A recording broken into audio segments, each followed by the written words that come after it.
আসসালামু আলাইকুম রহমতুল্লাহি ওয়া বারাকাতুহু। হ্যালো ভিউয়ার্স, আজকে আমরা সিওর ড্যাশবোর্ডটা কিভাবে ক্রিয়েট করে সেই বিষয়টা নিয়ে একটু আলোচনা করব।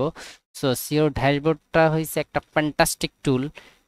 এই টুলটা কিন্তু ইউজ করে আপনি আপনার ওভারঅল যে পারফরমেন্সটা সেটা কিন্তু আপনি জানতে পারবেন, এবং আপনার যে integrity Google analysis, Google search console এবং কানেক্টেড যে পজিশন আপনার কোম্পানি আছে আপনার প্রজেক্টের সাথে, সেগুলো আপনি জানতে পারবেন।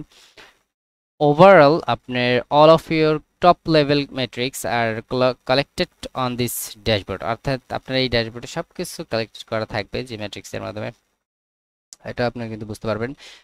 এবং আপনি কিন্তু এটাও এই আপনার ড্যাশবোর্ডে এটাও সেভ রাখতে পারবেন যে আপনার কোন কন্টেন্টগুলো বা কোন ফিচারগুলো আপনার অ্যাড আছে। তো এরপরে আমাদের এখানে একটা কোশ্চেন আসতে পারে যে আসলে বেসিক্যালি আবার সেই সিমরাসটা নিয়ে একটু আলোচনা করি যে how can I determine my SEMrush visibility, অর্থাৎ কিভাবে সিমরাস ভিজিবিলিটি ডিটারমাইন করা যায়। Follow this procedures to determine your web visibility quickly, অর্থাৎ আপনার যে ওয়েবসাইট আছে সেটার ভিজিবিলিটি দ্রুত করতে হবে।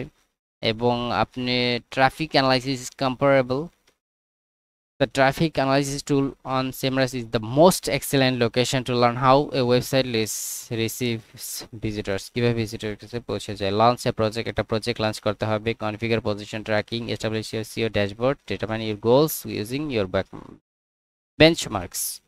সো বুঝতে পারছেন আশা করি। এবার আমরা দেখব যে আসলে কিভাবে এই সিওকে ডিফাইন করা যায়। হ্যাঁ, আমরা বেসিক্যালি এখন আমরা যে টপিকগুলো দেখবো বেসিক্যালি সেগুলো কিছু কোশ্চেন আমরা এই এতদিন পর্যন্ত যে যতগুলো টিউটোরিয়াল করে আসছি, তো ধারাবাহিক মোটামুটি সিওর বিভিন্ন বিষয় নিয়ে আলোচনা করছি, একেবারে অন পেজ অফ পেজ থেকে শুরু করে বিভিন্ন বিষয় এ টু জেড বোঝার ট্রাই করছি। সো এখন আপনার এই সিও কোর্স করার পরে কিছু কোশ্চেনের সম্মুখীন হই আমরা বেসিক্যালি। সো সেই কোশ্চেনগুলো একটু দেখার চেষ্টা করব যে আসলে কোশ্চেনগুলো কিভাবে কি হয়।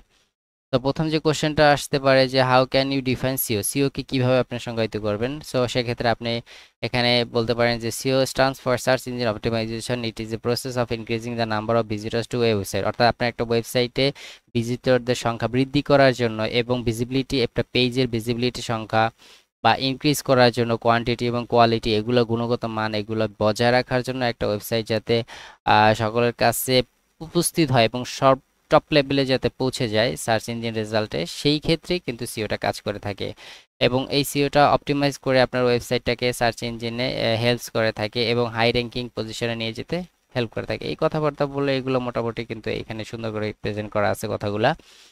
তো আশা করি প্রথম কোশ্চেনটার অ্যান্সারটা বুঝতে পারছেন আপনারা।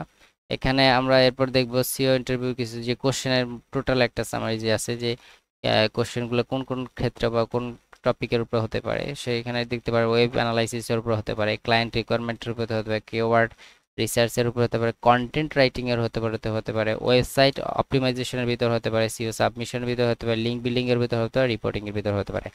সো আশা করি বুঝতে পারছেন ভিউয়ার্স। সামনে আমরা আরো কিছু কোশ্চেন অ্যান্সার দেখার ট্রাই করবো। So thank you viewers.